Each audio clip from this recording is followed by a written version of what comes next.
Zero o'clock. Stop recording button.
Screen dimmed.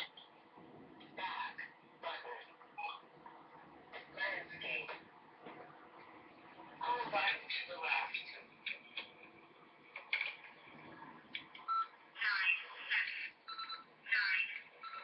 Screen locked.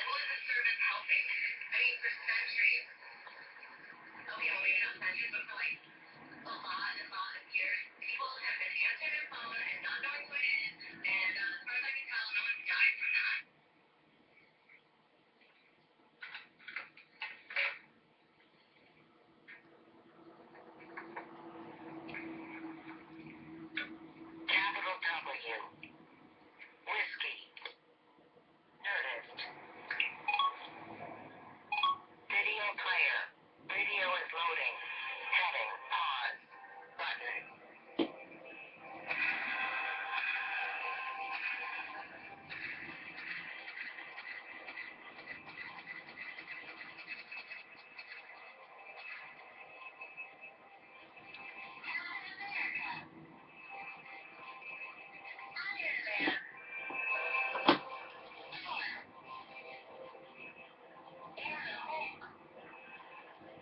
Famously flew from the comic book origins to the silver screen. These Avengers have one thing in common. They were just not a numerous character landscape created or co-created by comic book artist Jack Kirby. Born into poverty on the Lower East Side of Manhattan, my grandfather Jack grew up to be one of the most groundbreaking and innovative comic book artists of all time. August 28th would be his 97th birthday.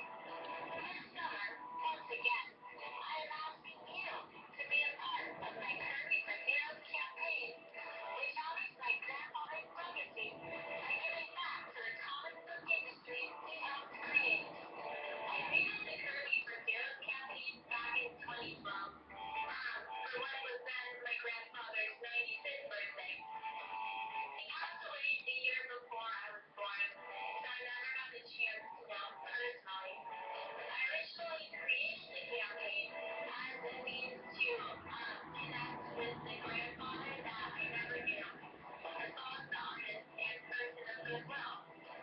The Kirby for Heroes campaign is an annual event dedicated to raising funds for the Hero Initiative, which is the only non-profit federally chartered organization dedicated to helping comic book creators, artists, and writers in need of medical or financial assistance.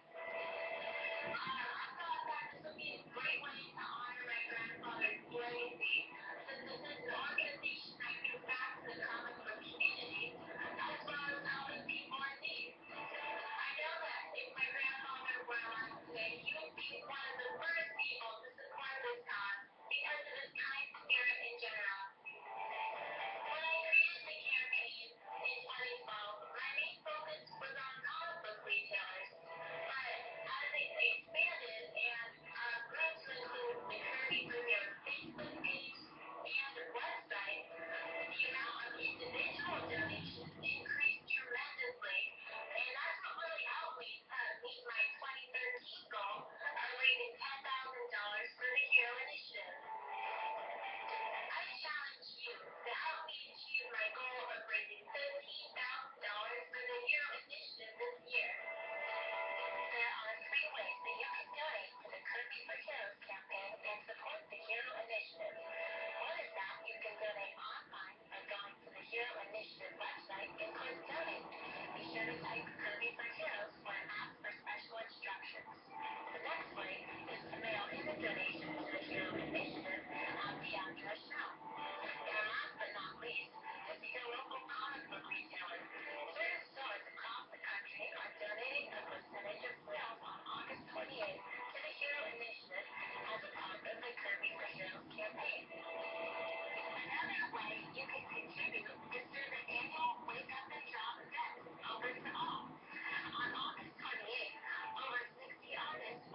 Is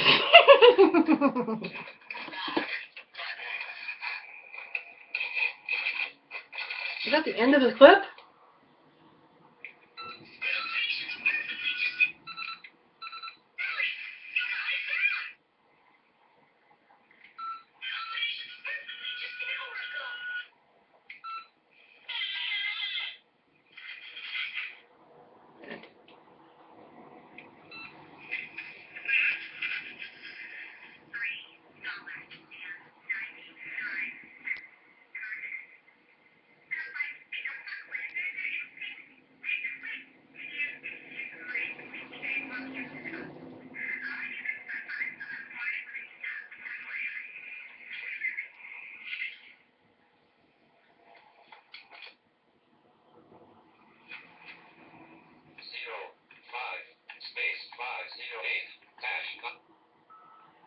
And that is all the sound clips for today. Hello, everybody. That was the American Roads theme song. Whoops, duh. That was the American Dream, if you will. Live and live in color, if you will. Get funky like a monkey. I go booka picka pow with a bang bang with a booka picka boom. What key with the blind Adam with the comic pimp. It's June 12th, 2015. I'm Blind Adam, the comic pimp. This is the Awesome Sauce Comics podcast. That was Common Man bringing us in. I'm going to start the podcast off on a sad note and work my way up to a happy note today. Yesterday, June 11th, 2015, the fraternity that is professional wrestling lost a brother. Virgil Reynolds, a.k.a. Dusty Rhodes, the American Dream, died at the age of 69. Dusty Rhodes was a 3-time NWA champion. He is the father of WWE legend and future Hall of Famer Gold Dust, Dustin Rhodes.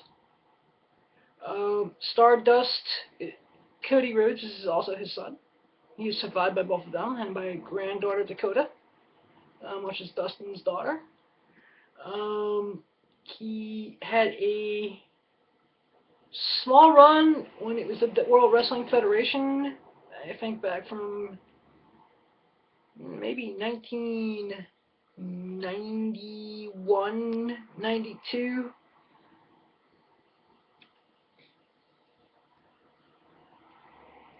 But, it was just, I want to give my condolences to the Rhodes family. We all know that I'm a big fan of professional wrestling, so, certain Facebook and coming across that was kind of like, blah. But I'm sure he's getting funky like a monkey up in heaven. And, the other clip was from, a stripper friend of mine, who goes by the stage name The Brat. That was one of her ads for something she does on the side. I just promised I'd play it. So, Brat Brittany, that was for you. And the phone clip was just, from some movie I like. And of course, on August 28th, 2015, which would be Jack Kirby's 98th birthday, let's all donate to Kirby's for Heroes. If we're at a convention and we see some golden and silver age artists down on their luck, don't be afraid to get tip them $5, $10, whatever we can afford.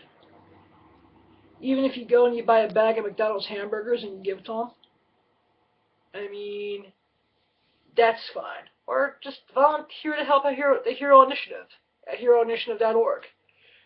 If you do a podcast, get the word out. If you make YouTube videos and you review comics or something, get the word out.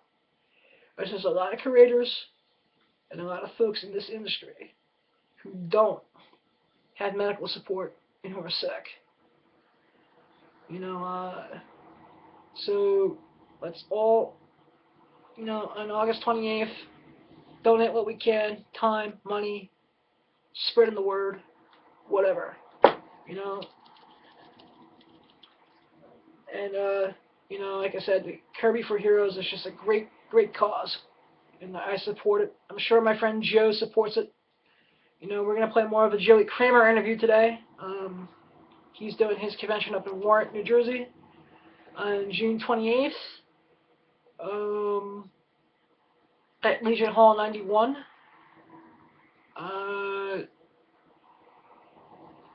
You know, Neil Adams and, you know, Cliff shot. You know, he'll explain more in the interview. Steranko will be there.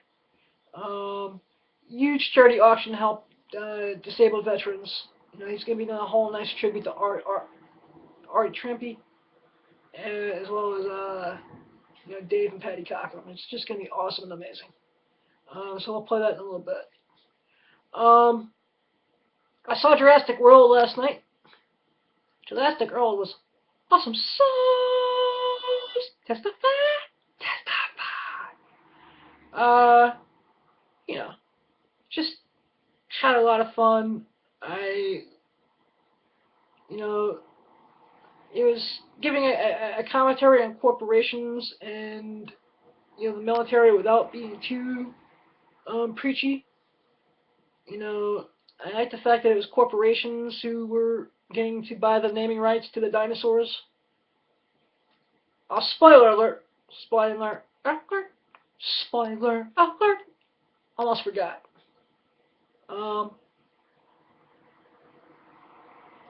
know, Chris Pratt steals the movie. You know, the chick that played the Aunt Gwen, you know, was smoking hot. Yeah, buddy. Hello, nurse. You know, I also liked that it was a family story about two brothers coming together. You know, you get the older brother being meaner to the younger brother. And once they, you know, have to fight dinosaurs for real, you know, they find the 92 Jeep, which is a nice Easter egg to the original movie, Jurassic Park, starring Samuel L. Jackson and Jeff Goldblum. You know, it's just fun. You know, I saw it in IMAX 3D, or whatever it is. The really, really expensive ticket you gotta buy, but they didn't have the audio descriptive. Now, you know what really grinds my gears? This Jurassic World was an awesome movie. It's probably it's number 4 in the top 4 movies I saw this year so far.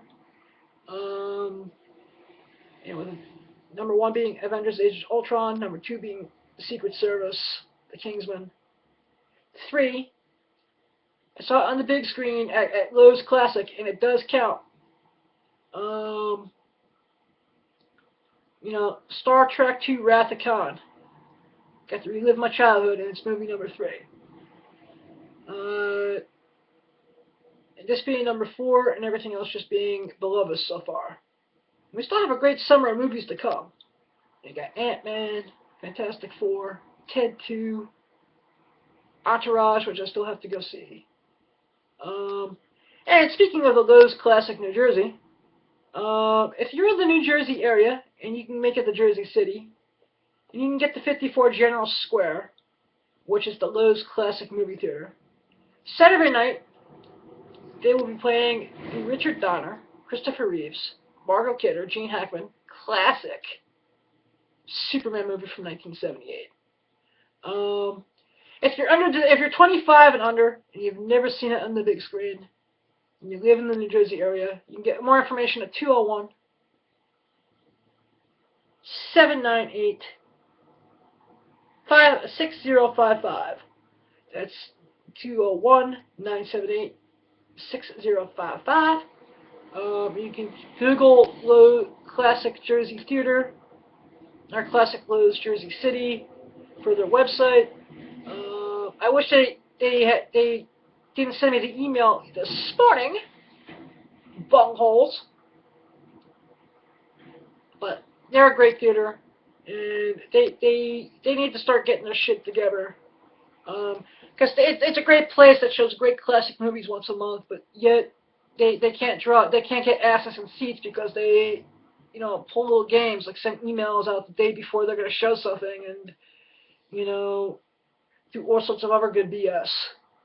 But You know, I'm gonna probably go see Superman tomorrow night. You know, I'm nerdcore. That's why. I be nerdcore.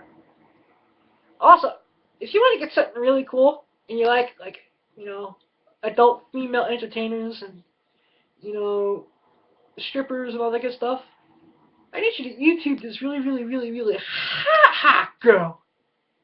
You know. Oh wait. Oops. I'm ahead of myself in the format. We'll get back to the hot girl in a minute, but you know what really grinds my gears? You, AMC Theaters. Mister, I never have the audio descriptive headphones when I want them.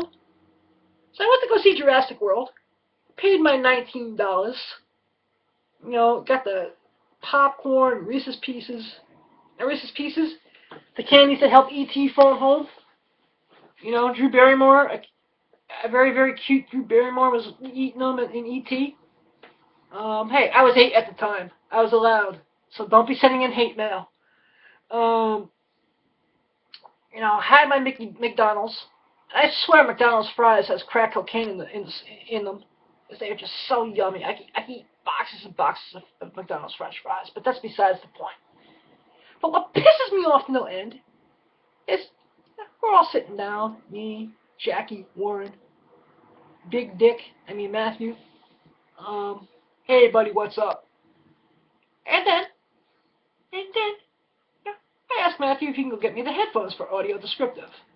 Audio descriptive is a second, you put on headphones, and for people who can't see or low vision like myself, you know, it will describe what's going on with, you know, that isn't dialogue. You know, like when Aunt Gwen gets on one of the raptors, you know, and why do they have to name the raptors, you know, Delta, Alpha, Beta, Blue, Dango? What's up with that? It was cute, but it was cheesy at the same time. It was like Batman 1966 campy. But that's never here or there. You know, but I said that, and he goes back, and no fucking audio descriptive headphones. This was and that's because I had to get the more expensive 3D ticket.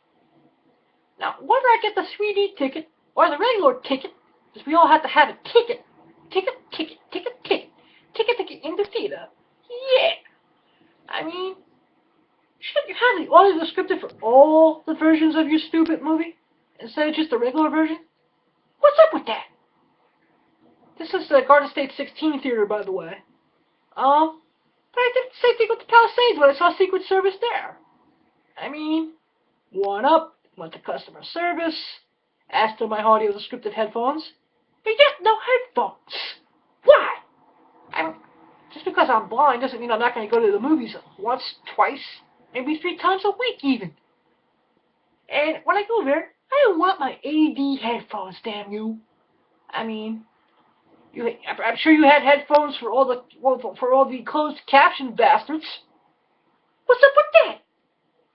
I mean, you're going to service one disability but not the other? I mean, you're going to give all my wheelchair brothers and sisters the best parking in the mall. You're going to have closed captioning for all the deaf people. But you don't have the audio descriptive headphones for the people who are visually impaired who want to spend their hard-earned money to go see good movies like Jurassic World and Avengers Age of Ultron? What's up with that? I mean, you need to get more of these audio descriptive headphones or I'm going to come down with the hammer of doom on you. And I'll go to another theater. Yeah, but you know, I also like to give a special shout out to my good buddy Jimmy Linguini. Hey Jimmy.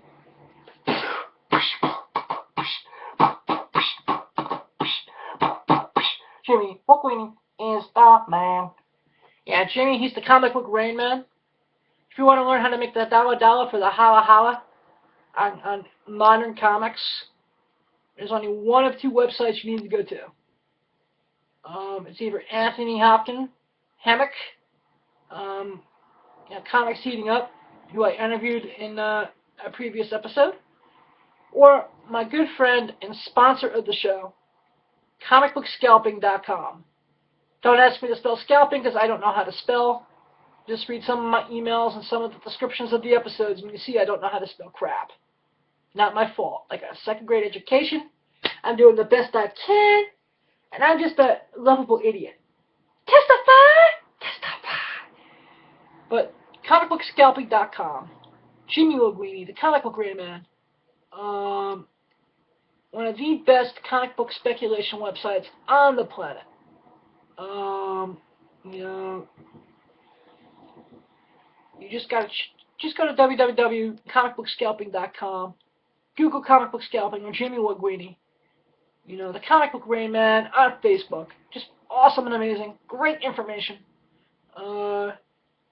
You know, I thank him so much for allowing me to be a contributor to his website. And it's a lot of fun.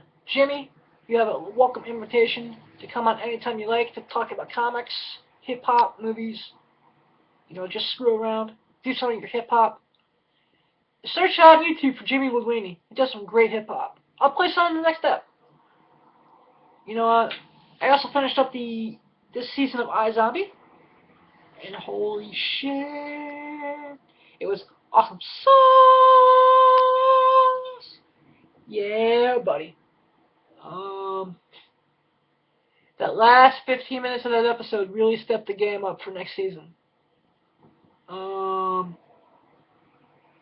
hope Michael Allred answers my email I sent him.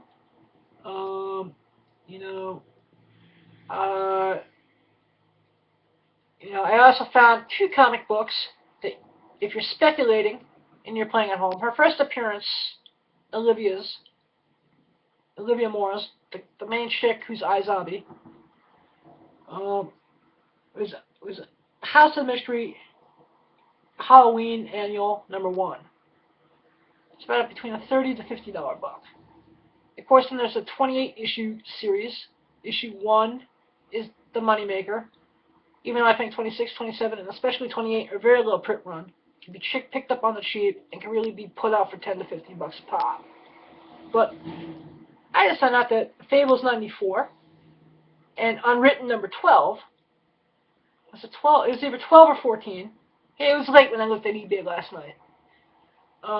Has the second and third appearances of iZombie.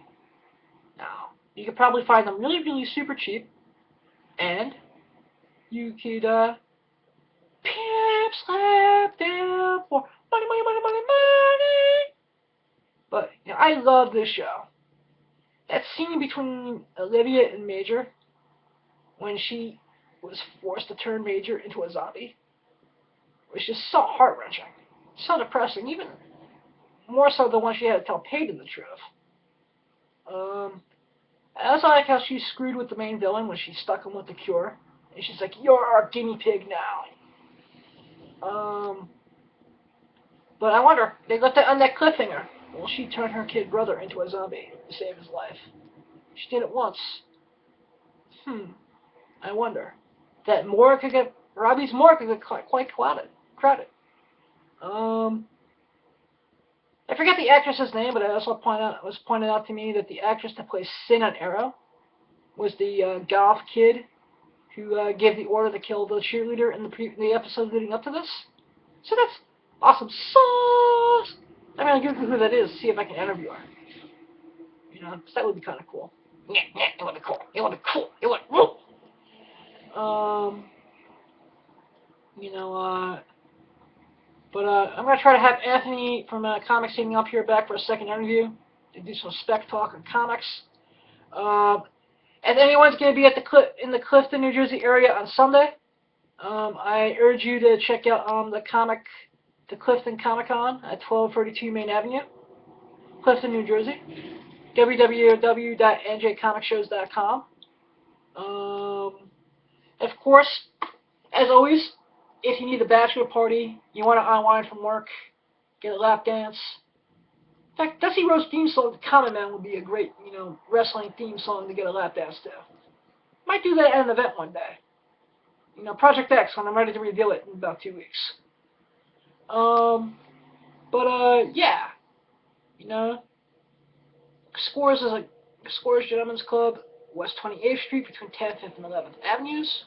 I thank them for being the official strip club of the Awesome Sauce Comics podcast. You know, in fact, I'm going to be going there next week because I need to talk to a few people there about something special I'm cooking up. You know, something I'm not going to reveal, but it's going to be really cool. And it does involve Kirby for Heroes. I will just say that much.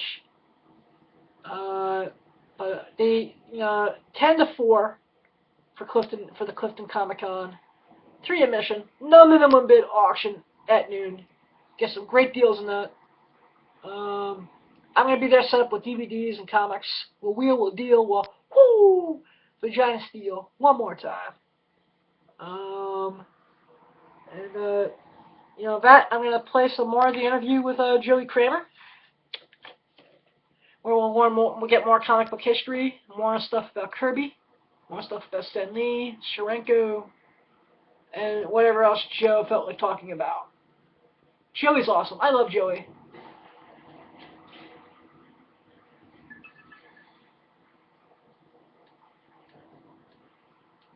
That always stuck with me. What's that? I was like, and I have to admit, I got, it was I was, I think, oh, well, Neil Admister would help pick that up, and, okay, here's Gene Colan, I'll get that, and Gildersleeve, but then, when the Bronze Age came in, I didn't pay much attention, I was still, I saw there was some bright people coming out there, and I was so spoiled by the genius of Buscema, Gene Colan, certain people, of course, Kirby and a few others, it seemed like Neil, Barry, and Jim were just like all of a sudden kicking it up a notch. Then you just took me into orbit. I mean, the mainstays were people like Buscema, Colan, and Kirby, and then you can throw Romita and a few others in there, but I mean, then all of a sudden you got these wild cards came along, especially when Smith went rerouting on him, as his work was evolving from draw like Kirby, which had its own cosmic energy. Barry's very self-effacing about that early work. I don't know if he thought it was god-awful or whatever. I mean, it was very, and I always saw a magic, I was getting the Marvel Mania black and white sketches, and not only, you don't even need it to be black and white. If you look at the issues of Avengers or Daredevil, there was some kind of an amazing quality Barry had, and when he had that Kirby-esque quality, it was magic. Excuse me, Joe? Obviously, when he morphed into the Prue Raphaelite guy, or maybe he was always that guy, that was something that was blowing our mind on a whole different level and in a whole different aspect, But yeah, it was, and then all of a sudden I'm like, well, I don't know, I don't really like this, and I really hated the crap. I mean, I I'm doing it again. But, all of a sudden everybody's got this, the anatomy is making me want to throw up, and, it's these muscle bound, it wasn't the realistic anatomy of Steve Ditko or John Buscema. It was this, it was ugly, freakish muscle people that it was making me sick. From an aesthetic viewpoint, I wasn't attracted to that. And it looked like something, I don't know, that was very unpleasant to me. It was not pleasing to my eye. I said, I said, these are the geniuses, and all this new stuff is crap. I think I did say something like that. Don't you think it's information? And you set me straight, and you said to me, Joe, maybe you don't need to be sounding the way you're sounding, but, you have to look at the new artwork, and you have to look at, you're going to find things you're going to love. Joe, you don't ever want to be a hater. Look at this stuff, and you can't judge it. Look at it, of course, when I look at the comics, I'm going to find some wonderful people in there that I am attracted to their artwork and their drawings, and so in so many aspects, and so you opened my eyes, because my whole life I've been preaching, equality of women and all races, all religions, and I never wanted to be a hater, I'm standing up for the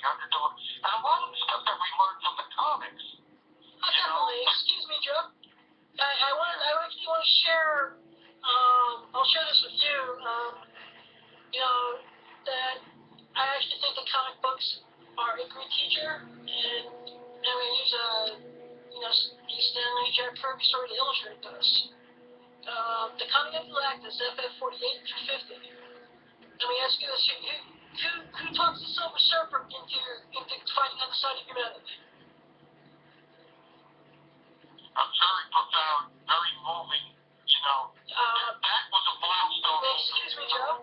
It's not any member of the Fantastic Four. It's the blind Alicia Masters, with her kindness and generosity, who convinces Norman Rad that humanity is worth fighting for. When you're a 13-year-old who just who's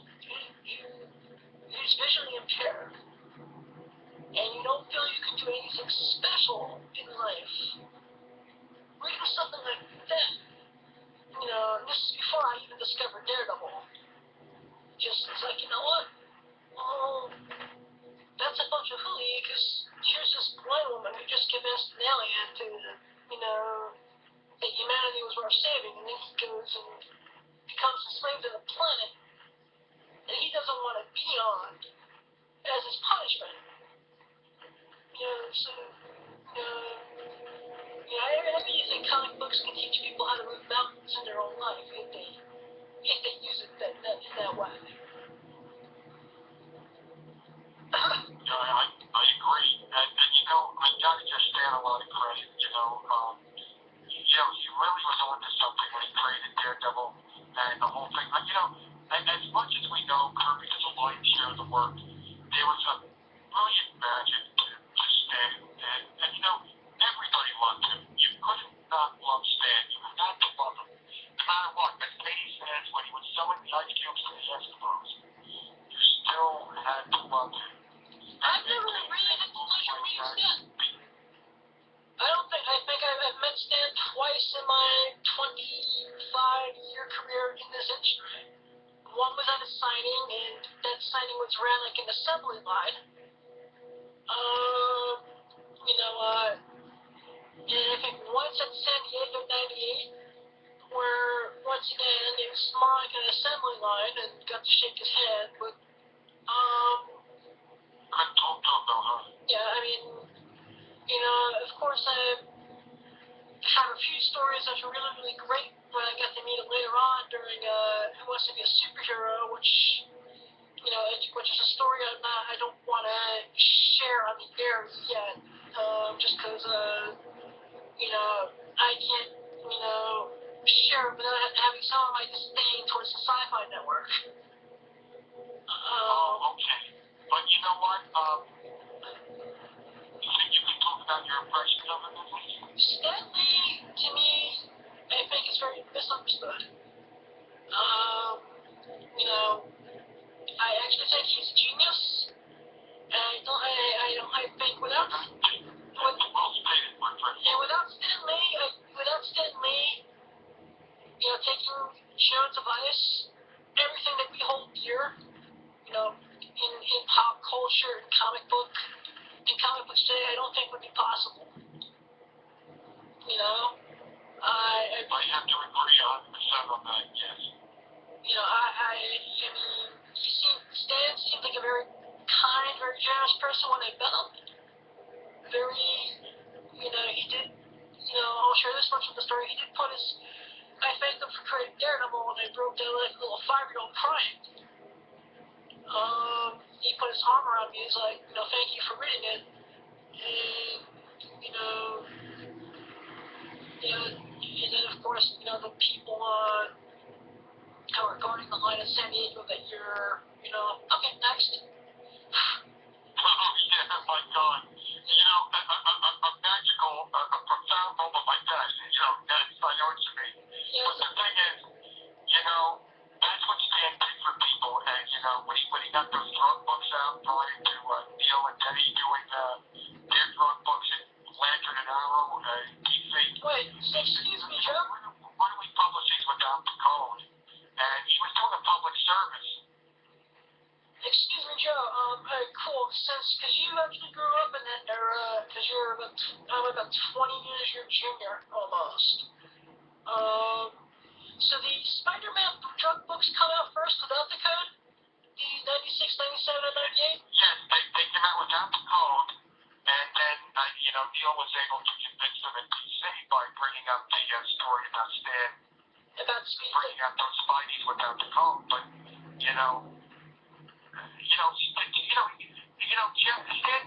let's have, like, some really profound stuff going on in comics, and then bringing black people into comics. Black Panther and the Falcon. Black Panther actually is the first African American superhero with the Falcon. Nowadays, the Falcon, I don't know if you're reading current comics, but they just actually made Sam Wilson the new Captain America. Oh, that's cool. They have a thing where they age Steve Rogers. He no longer has the super soldier serum in his system, and Sam Wilson becomes his successor.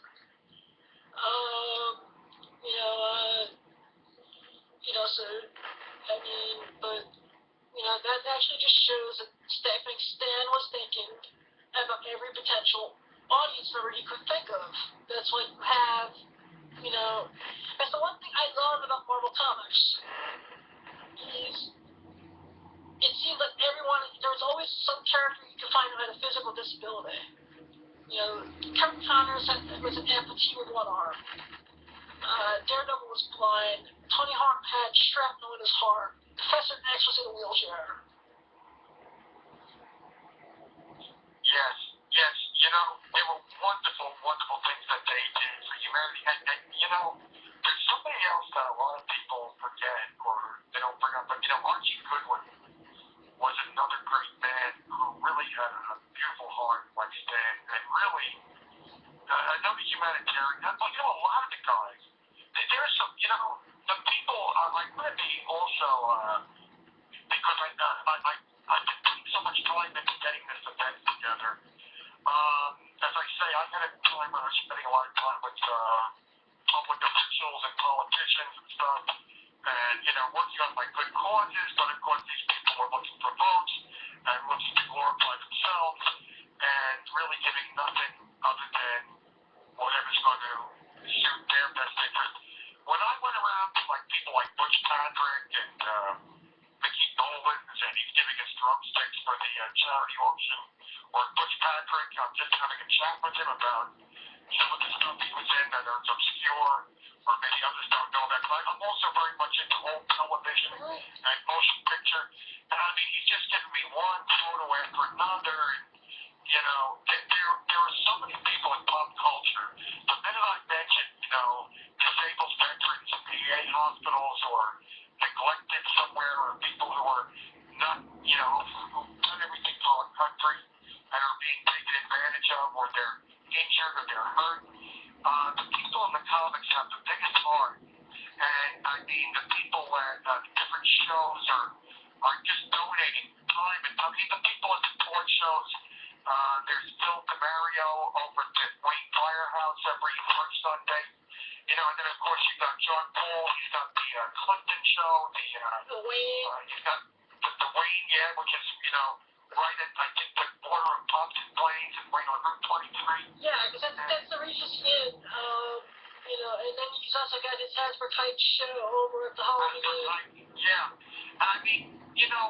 The people I see at these shows, they're the nicest people.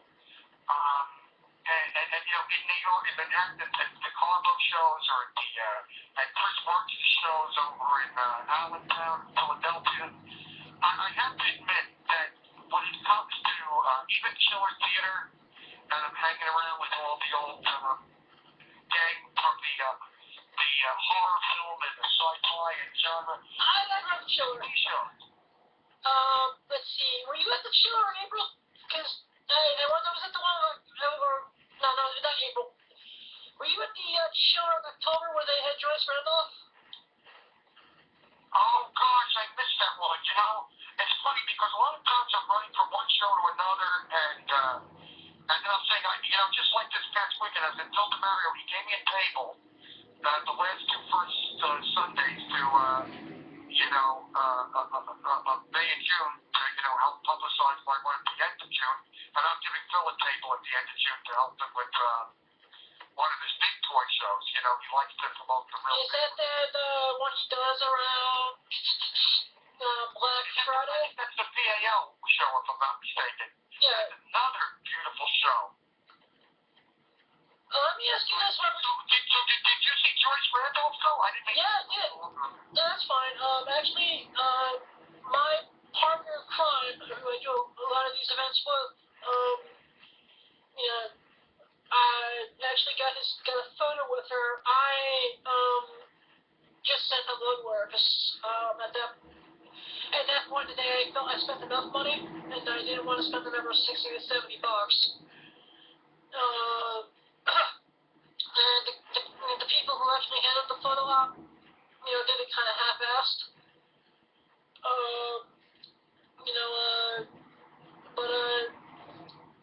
It's just so real seeing. She seemed like she was like one of the sweetest people you'd ever want to meet. How old is she now? Like early 80s.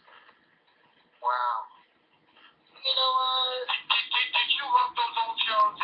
The Honeymooners is my favorite show of all time. Oh, I love. I always call him Yakov Gleason.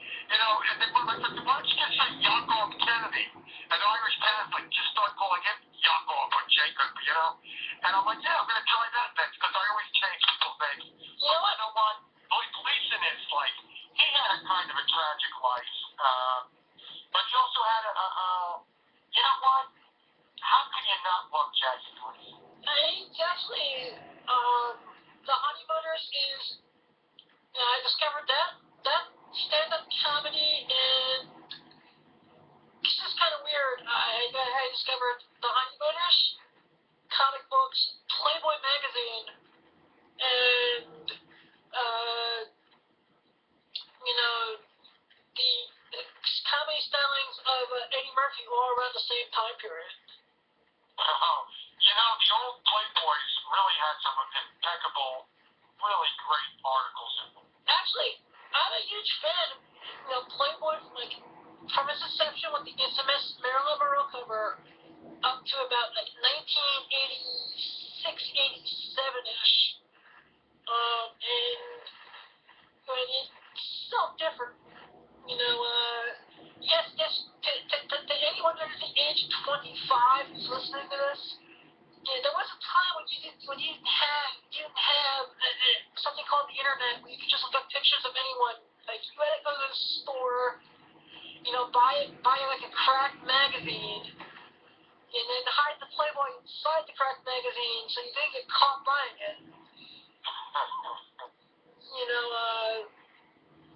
Probably I should have used Mad Magazine as the reference, because probably half my audience doesn't even know what cracked magazine is. But that was I preferred cracked magazine than that.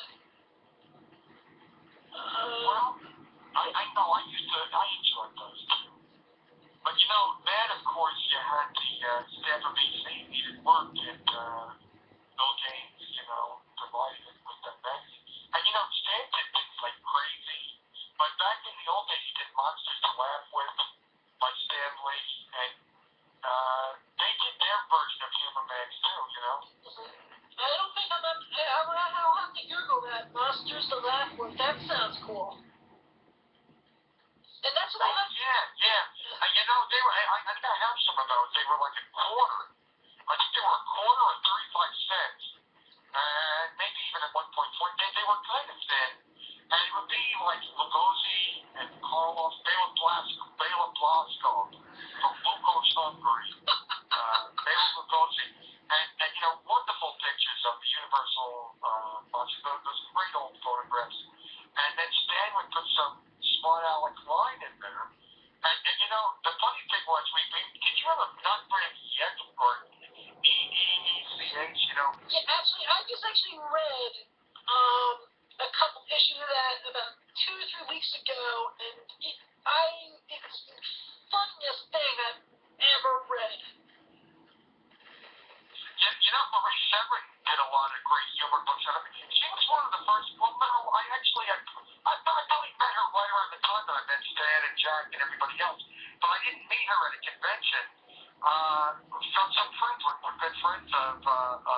She was friends of a family I knew, and I showed her my artwork, and then she said, "You better get out down the model and show them this stuff." Oh, no, because you're crazy. She was a fun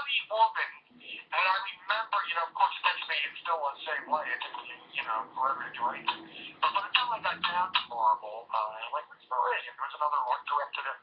And then I remember calling one, I called up Marvel at one point, and I'm like, the girl looked at her Rolodex, and they, here's a number, because she told me she had gone over to Jim Henson.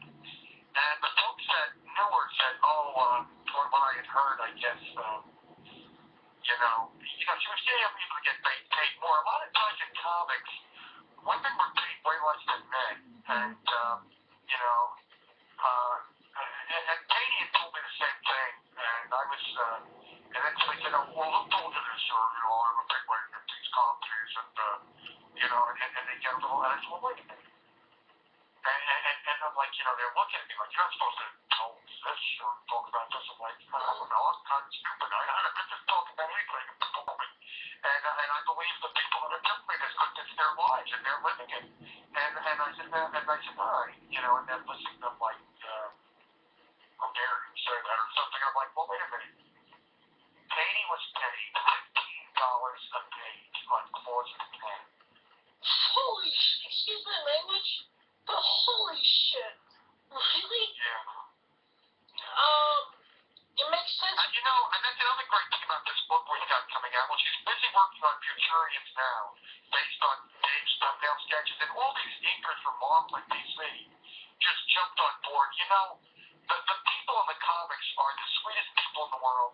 Just like, like when you met, When I met Stan, Louis Randall and some of the people in TV, these are great people, and I mean, everybody loved and still loves Dave Conklin, and the idea to work on Dave's, some of the last stuff he did, his thumbnails for Futurians, everybody jumped on that. But Katie sent me a lot of artwork that nobody's ever seen, and a lot of it is her artwork, and it's blowing my mind. So of course our book's going to feature a lot of. Actually, I would love to interview Patty, because I don't think a lot of people realize that she is legally blind. Yes, she is. She is a comic book artist. She's really helping me with a lot with what I'm doing because the woman's a genius. She's Marvel's resident witch. I talked to some of the guys at Marvel, some of the more executive types. They're like, I never heard that. But then she got a kick out of it because, and she said, well, look, you've got all the Jewish holidays, you got the Christian holidays. When do I get my holiday? And she's like, oh, Pete, wait a minute. Oh, Halloween. It was adorable because she was in there every freaking day. Excuse me, Joe? A few people that never missed a day of work. Excuse me, Joe. I know I heard her do it. This is better at the Carbonero when he had it at St. Paul's Church on West 59th Street. Back in the day, I actually listened to one of her panels because Dave and Patty were, staples there. For at least like 2 or 3 years, they were there every month at that show. And she they used to do live shows all the time too. But a lot of the comics, especially if they were down on their luck money-wise and having medical issues, they would go to these shows to make what little money they could. They would sell their comics, their own personal collections. Like Neil said, there was no plan for these people. Unfortunately. Yeah. But I mean, Neil and Cliff Mather will be on the Conquer panel. Cliff is good friends, but they went up to as Pete was on his deathbed, and as I say, they got up the stipend for which is great. Actually, the one thing I think, because I know someone was, I'm going to just use the term anyways, they were bitching that, Neil was charging for his autograph at Wizard World Philly. I'm just like, can you just shut up? I mean, it's not like he's doing anything new currently at the moment. And B, look at what without Neil's help, Joe Shuster and Jerry Siegel would have died penniless. Well, they did get a stipend, but it's going to laugh when I tell you this. I told Neil this. I worked on a film a few years back, and it's still showing it. They just showed it recently in Los Angeles. But the filmmaker, when I introduced him to Josh Fox, who did a similar film, I introduced him as an Emmy award-winning filmmaker. and Bernard said to me, Joe, do me a favor, will you introduce me to Yoko or John Sebastian or John Lawrence or John Sponsor or whoever? You made a little mistake. You know, you said I was an Emmy Award-winning filmmaker. Make sure you do them on a multi Emmy Award-winning. Anyway, long story short, Bernard dated Jerry Siegel's daughter years ago, and you know, and I mentioned the deal, and he said it must have been because I said, you know, a couple of the people in comics, you know, Neil and well, Neil primarily really done shame them into it. And I think Jerry Robinson, I don't think what is it? Yeah, no, but Jerry Robinson in his book mentioned that, you know, he got the cartoonist skills and people thought it somehow. But the main thing is, strange as it may sound, he said, you know, they lived within very modest means, and even after the stipend. So, I mean, and that's the same thing with pay. I mean, it's even not disclosed. Sometimes you cannot disclose what the amount is. But you know what? Something is better than nothing, and it's nice that they got something, like you said. Yes. I mean, They deserve something, but sadly, you know, what you and I, and what all of us really who love them and love what they created, would wish they got more, you know? But I mean, thank God they got something. yes. You know what I mean?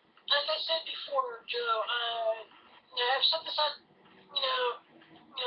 numerous episodes of the Awesome Sauce Comics podcast.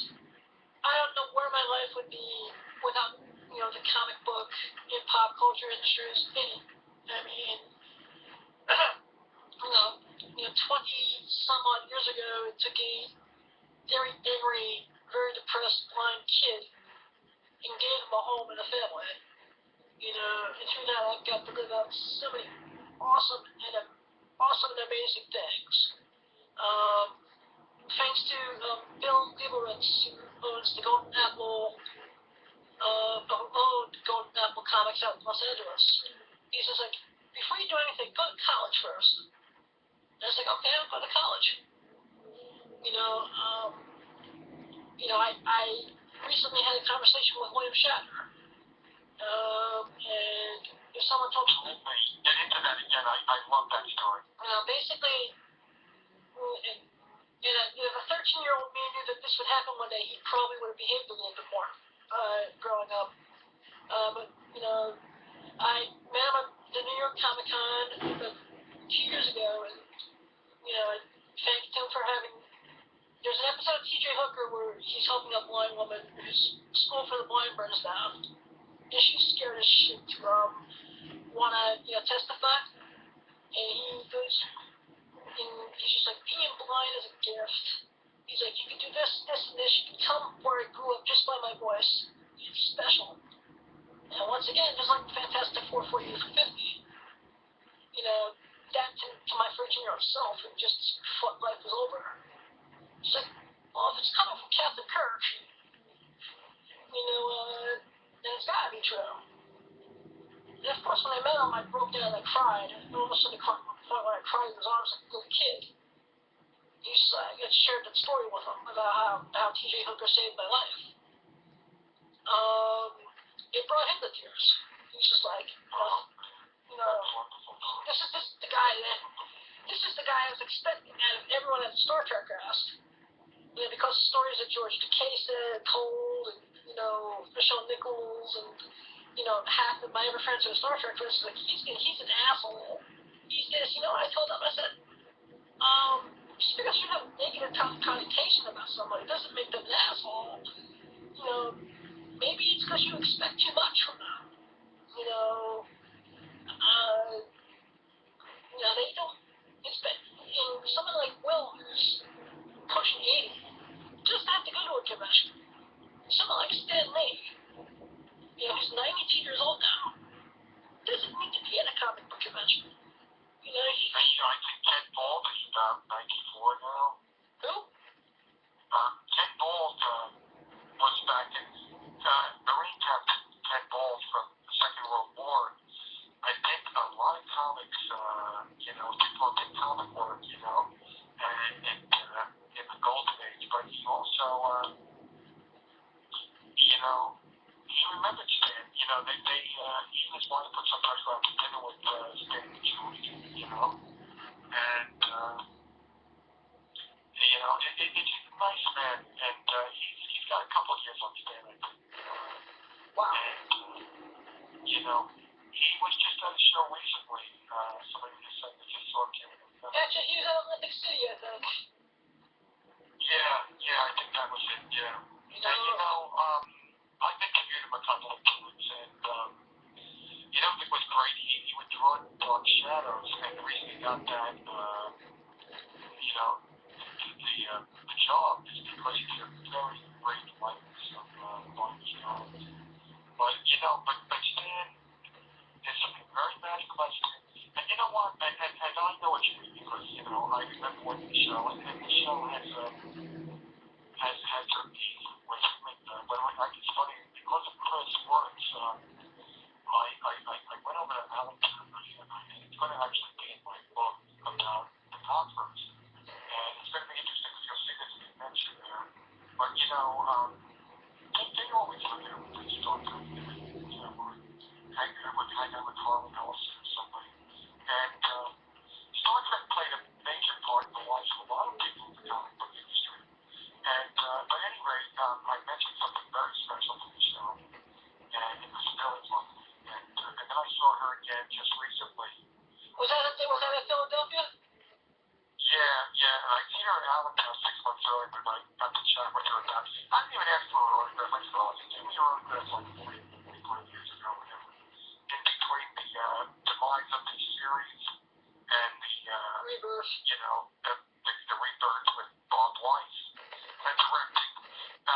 But you know, we talked about quite a few profound things, and the connection with the comics. I think people are gonna find that fascinating when the book comes out.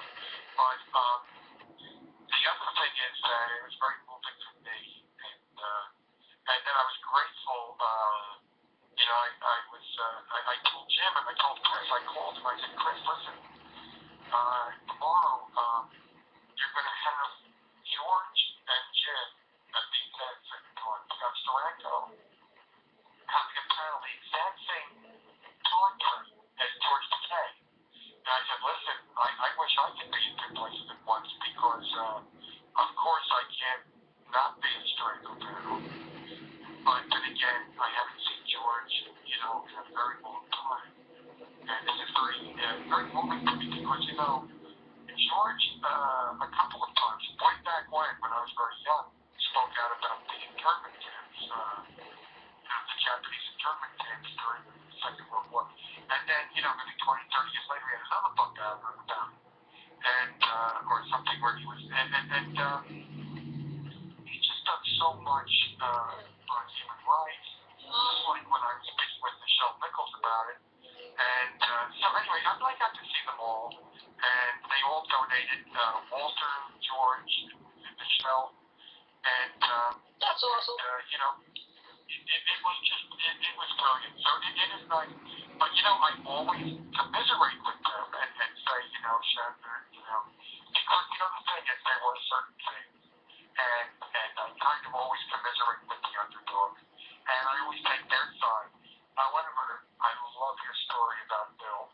Yeah, I mean, Because, you know, no matter what it is, and you know, I can be the one that's always going to take their side over Bill. Because they're, you know, they've been obfuscated in some ways, or they've been... excuse me, Joe, if I can just chime in for a sec on that, because you know, there's always 2 to 3 sides to a story, and, you know, there's, you know, George and Michelle's side.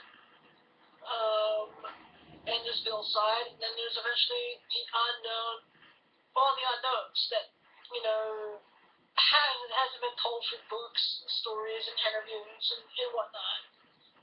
You know, so, you know, I try to stay out of that, even though I would love... Well, you're probably wise. I should get, but I always kind of like, when I'm talking to them, you know, I let them know I understand how they feel. However, I do have an idea that I would love to do, and it's never going to happen anyway, so I'll just tell you what the idea is.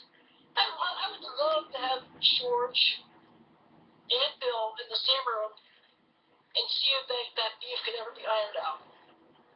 Oh, I love to see that. You know, it's a lot of fun. And the funny thing is that for laughs, I kind of enjoy how ridiculous that Shatner viewed is. But I think that the main thing is that whether it's ironed out or not, and even though like I always try to help the underdog, I have to be the first one to confess that I collect every piece of television and motion picture that Bill was in. And the funny thing was, I was on a radio show for human rights, and I was talking a very subtle Shatner-esque voice throughout the entire program. And the funny thing is that my nephew called, because when we were done with the television, with the radio program, I asked the show's moderator, can you run off the disc for me? And then I put my friend the maestro, I called him, he's a genius musician. And I compared him to Long White, Keith Emerson, Rick Wakeman together. But, very fast in between. But he also, one day, took a guitar with another mutual friend, and he just tuned it. I never knew. I knew him as a person that creates his own keyboards and works with computers and just a genius producer and so much more. But actually, he worked with Shatner, and he remembered Shatner as being very professional. And I said, oh, it was a Bob Weiss film. He said it's 79. And he said, no, it wasn't the Bob Weiss film. And I'm like, okay, damn. So, what do we do? So I was being Shatner because I couldn't help it, like Kirby. But he was like, but it was another project which involved music and imagery. I don't know what they were talking about, but it passed me. And the funny thing is, even Jimmy Dillon, we forgot to start doing this because he's like, the man's an egomaniac. He's doing this, that, and the other. How do you get it? But the thing is that Bill will go from a recording studio over to then the commercial one, then go over to the Broadway, and then go over and do 15 different television programs. And I try to follow all of it. So even though I kind of think this idea is book, I have to be the first one to confess. And I even did an entire radio program, which is very serious, though. Human rights. It's a project of mine, anything involving human rights. And I helped do the Shatner voice throughout the entire thing. But it was very subtle. Because I'm not going to be putting on a comedy act when I'm talking about, women's issues. Or, horrible things that are happening all over the world. But I just kind of, and I do that naturally. I remember, at one time, after I first met Schumer, the whole thing, because we were having this, really interesting, I was like, I was just worshiping his book, and he said, I'm not paying this man to say this. We're trying to sell a book. And, you see me in action when I get all charged up, but these are action. And I was, explaining the genius of the book. Yep. Artist in there, individual genius. And he said, I swear to God, I didn't pay him to tell you this. And so I called him. And I was like, Arlen, are you all right? And I do that to people. And he's like, what? And he's like, what do you mean, what happened? And I'm like, who is this? And I'm like, it's Jubal. And it was like Shatner calling him. It's some melodramatic Star Trek scene or one of these weird programs he's on. He's like, I'm like, Harlan, what happened? And he said, what happened? We thought somebody, it was just weird.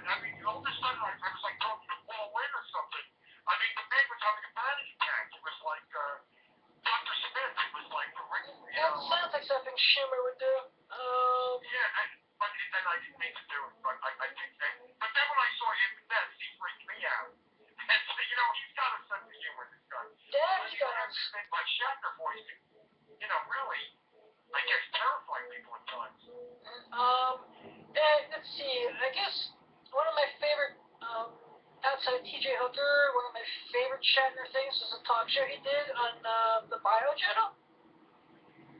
Okay. Oh, yeah, I know which one. There were two of them. One was Shatner's Raw Nerve, I think that's it. and the other one was Aftermath with William Shatner. Aftermath was an hour long. Yep, no, I'm thinking of the half an hour one. Like Bernard Jens, or he'd be talking to like Amy Fisher. You know, Yep. that was just getting a little too tabloid for me. But I mean, it's interesting because, you know, he used to narrate things. Nimoy would narrate, you know, serious things on like a science channel or a history channel or public broadcasting. And the same with Bill. And the funny thing is that, and you might be one thinking of Shatner's Raw Nerve. And, you know, Excuse me, Joe. Because I think it may have been Raw Nerve because he interviewed Leonard Nimoy in 2 episodes. He did a really killer interview with him. And he also interviewed Walter. I'm gonna have to YouTube that. I don't remember the Walter interview, but the one the 3 that stick in my head is Leonard Nimoy. You know, Henry Winkler and Jenna Jameson. Oh, yeah, I remember those. Yeah, Henry Winkler's a very nice man. I met him at the Mike show back in 2012, and he did that. He was at the Wizard World New York at the Pier 2 years ago, and Henry Winkler was coming up to. My cousin wanted to get something autographed. I didn't have anything to get autographed. He comes out and he gave us a hug, and he's just like, "Thank you for coming to the show." You know. And, you know, did you feel the warmth that, you know, this is a genuine guy? I cried. Because I grew up idolizing the Fonz. Oh, wow. And to have the hug, I didn't go up there to buy an autograph. I just was, you know, my cousin Walter was being human seeing eye dog. He wanted to get something autographed for a kid he babysat, one of Henry's children's books. And, you know, like Henry's only like $20 for an autograph, which I think is great to begin with. But he came out of the line, and he just started hugging everyone who's by the line. Thank you for coming to the show. And it wasn't like a gentle hug, it was like a bear hug. And I was just like, I went to my cousin, because he did to both of us. We were both like, holy shit. You know, because, but I've noticed that with most of the Happy Days cast too. Whether it be him, Scott Baio, you know, or the actress that plays Joni is at some of these shows as well. I mean, some of the most general, nicest people you ever want to meet. You know, that's why I love the folks from the old TV shows, you know, and they've always been so nice to me. I remember I went to one of the shows, and you know, I thought to be with them, but, you know, once I started doing where I, you know, come in, I let them know I'm coming, and that I'm going to be hoping to collect maybe a few things for the charity auction, or also get some personal info for, you know, like as far as, you know, the phone numbers or emails for, you know, maybe when I get contact them for future interviews. And a lot of times, most of the people have all this contact info, but I really just, you know, I do all this, but then don't ever call anybody. I mean, there's only a few people I usually contact. But I'll tell you this, it was weird. I think we've been parking lot number 4. You know how those shows get. Yep. All of a sudden, there's 4 or 5 parking lots because you know, they become so big and they take over one city. And so I said, you know what, I'm going to go in here. I just want to go ask the people by the codes here, where the parking lot's blocked off. And I'm going to ask them, you know, how do I get to parking lot number 4? And so you know, I always try to put a nice suit and tie on. And you know, I don't know, I try to conduct myself in a respectful way. And I guess I just must have looked like, you know, like Bela Lugosi came back to life from one of these horror, you know, they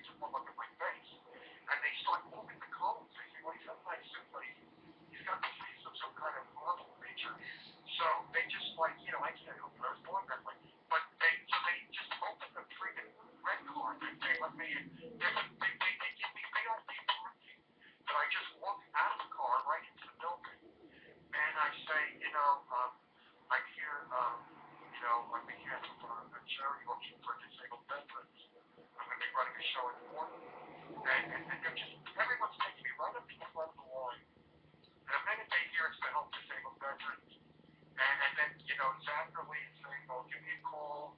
I'm deaf, but call me." I don't know how that works, but and everything was mind-boggling, and the screen queens, and I see a lot of people I know, of course, and all these things, and Dennis the Menace was working, Jay Norton, but I think Butch Magic I remember most of all because we were just chatting a little bit about the old days, and as we're chatting, he's just pulling out one photo after another, or I don't know, movies, and he's signing everything, and I don't know what's going on, but by the time I walked out of there, I filled my whole card, and I said, "Oh, now I think it was John Paul had a show in East Hanover." And I said, "Oh, yeah, East Hanover was right around the corner from Park City."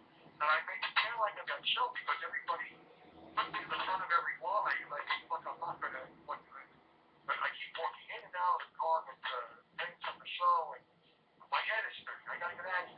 Thank everybody. Thank you all. And it's just too much. It was so sweet how everybody helped me. And then I go to John Poole show. The minute I walked in the door, I see all these artists scrambling around signing things and making a big pile of artwork for me. And they're like, "Yes, the charity was there. Who's Joe?" And there's nothing more heartwarming than people in old television, first of all, and you're going back and you're reliving the days of the Universal Monsters, the old horror films, the wholesome movies of your childhood, and the wholesome TV shows and the wonderful people. And then you go to another show of comics, and people are tripping over themselves because I think these are the people that have a heart. These are the people that say, "You know what? We have our freedom because veterans gave their life." Excuse me, Joe. I think I shared this with you the other day when we talked. And I think my audience will remember episode number 22, which was my Memorial Day episode, which I put up twice. Where I said very fondly, we have what we have to be able to do podcasts and express ourselves and everything that we do because of brave men and women at home and across the seas, from sea to sunny sea, put their lives on the line for our freedoms. And I really do feel that when they come home, they should get more than what they get from the government. They should be taken care of a little better than they are. And of course, my audience knows that I really, rarely ever get political in this show. But I really do think that we as a nation need to take care of our vets, and especially our disabled veterans, a little bit better. That's what this show's all about. As I say, at the important American Legion, another point group of Americans. And the last Sunday, and you know what? I hate to say it, but the reason I chose that last Sunday, Clifford Ness is, I remember Katie said he's Orthodox, he's very religious. He will not go out on a Saturday. And I said, well, Cliff feels that that's right for Katie. And I definitely want him there. And I was so surprised because, I remember, I told the story about, how Jeff Kirby walking eggs was at where everything was on the far lead out of Brooklyn, a muscle-bound gully. He's probably proud of his life. And, these were tough guys. And the comics people are not wimps of the writers and all.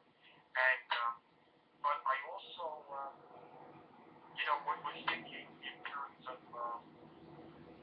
I know it's probably going to be weird, but, it was funny because I was saying about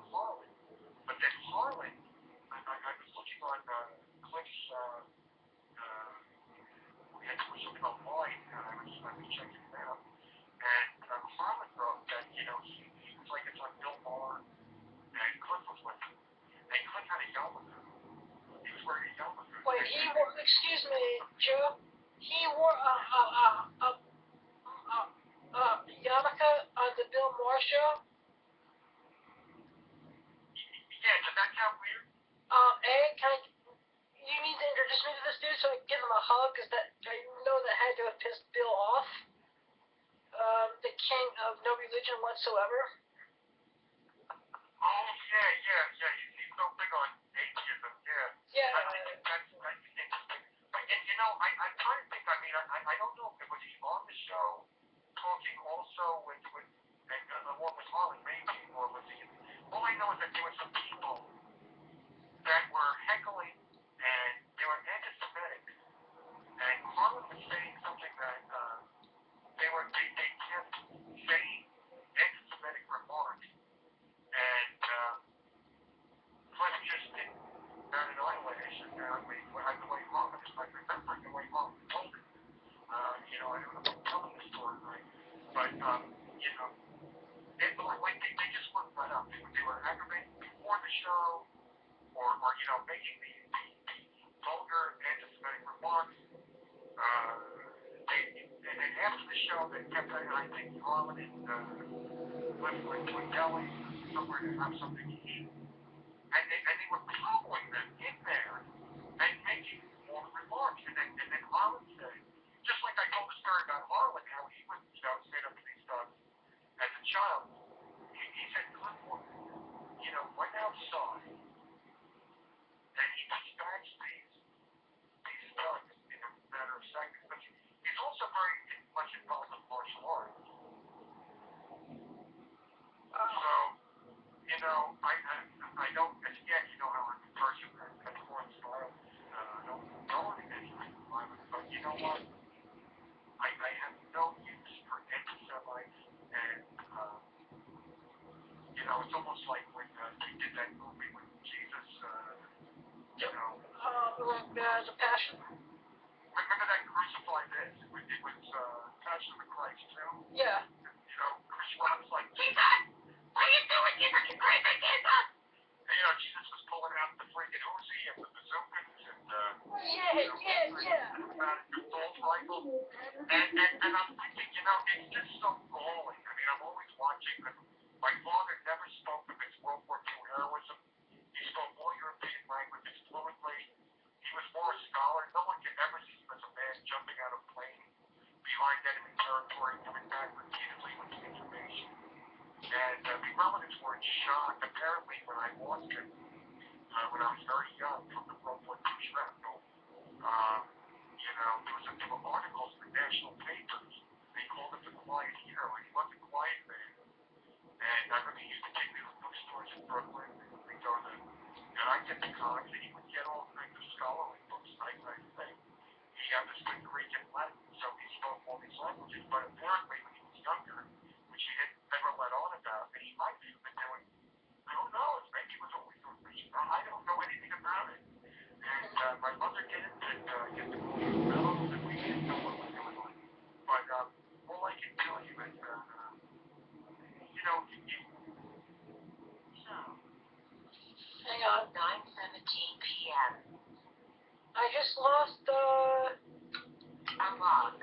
Unlock. Alert. 61. Cancel. Button. Messages. Safari. Mail. Phone. Mail. Phone. 9 new call history. Checking your call history. Minute.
Alright, hang on 1 second.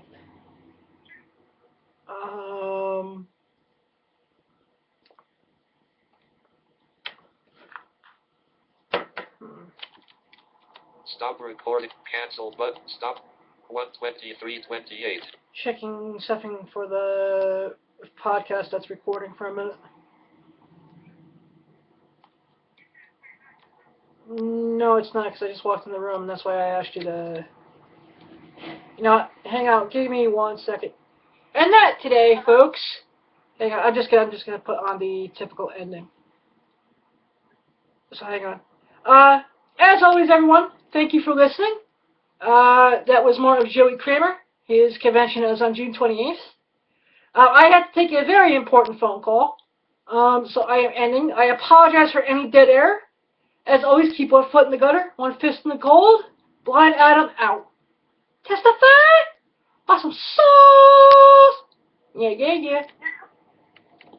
1:24:19. Cancel button. 1:24:23/1. Cancel button. Stop recording button. There we go, stop Enter. recording.